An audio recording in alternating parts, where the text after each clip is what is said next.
Isaiah Best for the Skyhawks. Now Lark, now Lee. Straight away to Graff. Leaves it for Rote. To the corner, Lark. Knocked out, 3 ball. Looking for the down to Rote. Ryan Rote driving all the way through, scoring the pass. And outside, 3 ball is too short. And a nice tap that time by Best to keep it alive. When do you hit the jump? Outside Quiddy. Brandon, another floater. Backman won't get it. Got his own rebound and scored. Ryan Rhodes crossing over. Richardson runs into the Baroa screen, and then from the wing, 3 ball thrown in by Will Portman. Ryan Rhodes playing with 2 fouls. TJ Lee also with 2 fouls for Stonehill. Oh, nice backdoor bounce pass.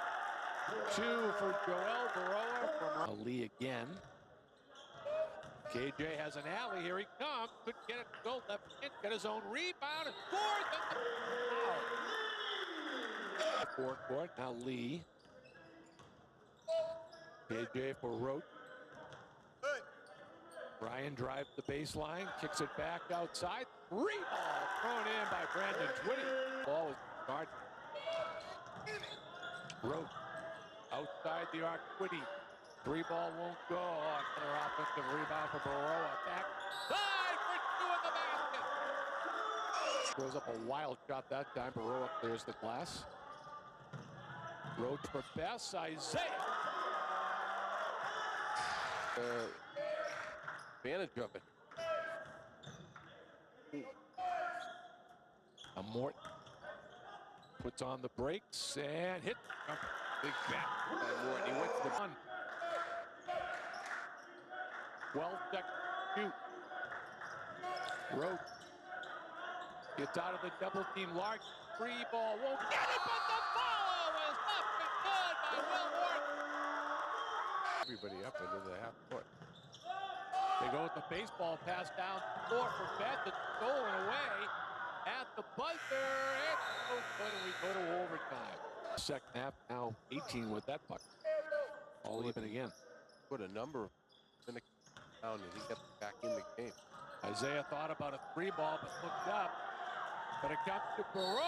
Scores the basket for Isaiah. That's 5. It's a final score of 86 to 83 in overtime. That a frustrating one. You know, I think, like you said, I'm not going to blame it on youth. I think is it a factor? I don't know. Sure, we'll say it's a part of it, but I think just overall, we're not looking at our group. Even though we do have a number of younger guys, but I don't want to look at our group and say and put it on youth, because that's not it. I think it's all the guys in uniform that were on the floor that we did not get the job done, plain and simple. I don't think our competition levels and I don't think our toughness levels are even close right now.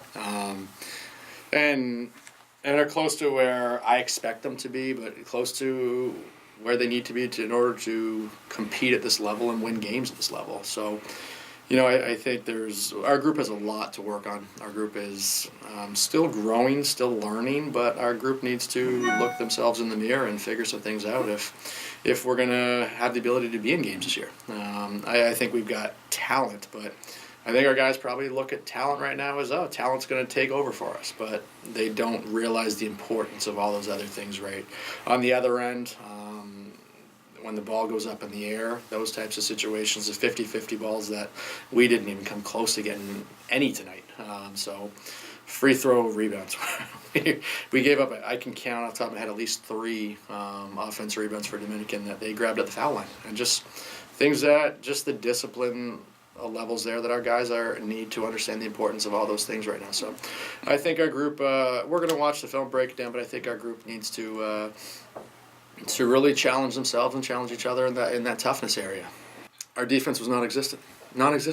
You know, it's perfectly, that's kind of how we coach these guys. We're up front and we're honest with them.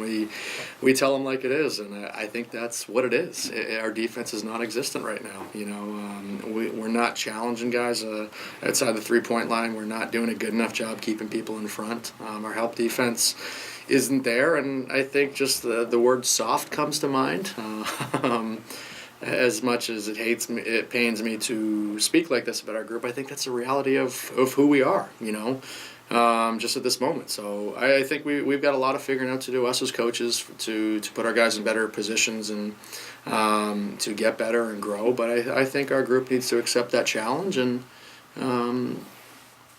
just be tougher. Shooting 50% from the floor is a great thing, having 5 guys in double figures. I didn't love our shot selection from the perimeter, shooting 26% from deep when we've got guys who can shoot the ball, and I think that goes back into just our guys buying into what we're trying to get, just ball movement and team shots. I thought we had a lot of individual shots out there tonight, and percentages are down, and that shows it. So I think I'm going to put that on myself to make sure that we get better team looks and we get better shots. I got to do a better job putting us in position there, But I think regardless, offense, we shot 50% from the floor. We gave up 47 and we gave up 41 from deep against those guys. So, like we've said, this is a defensive situation, a defensive thing for our Stonehill guys to figure out and hopefully really buy into in order to put ourselves in position to compete for games moving forward. I mean, it's funny. We were watching the game prior because obviously we got to scout them, and we're playing a really, really good team in Bloomfield who I think is favored to win their league. Is one of the top teams in the region, and we were sitting there prior to the game. Hey, this is going to be a really big game for toughness for our guys when we play tomorrow. And now we watched our guys play, and that's something we really need to focus on. So I think this is great that we're back at it tomorrow, and our guys get to be challenged again. And I hope our guys are ready for the toughness levels that tomorrow will bring, and that we need to step to the plate with.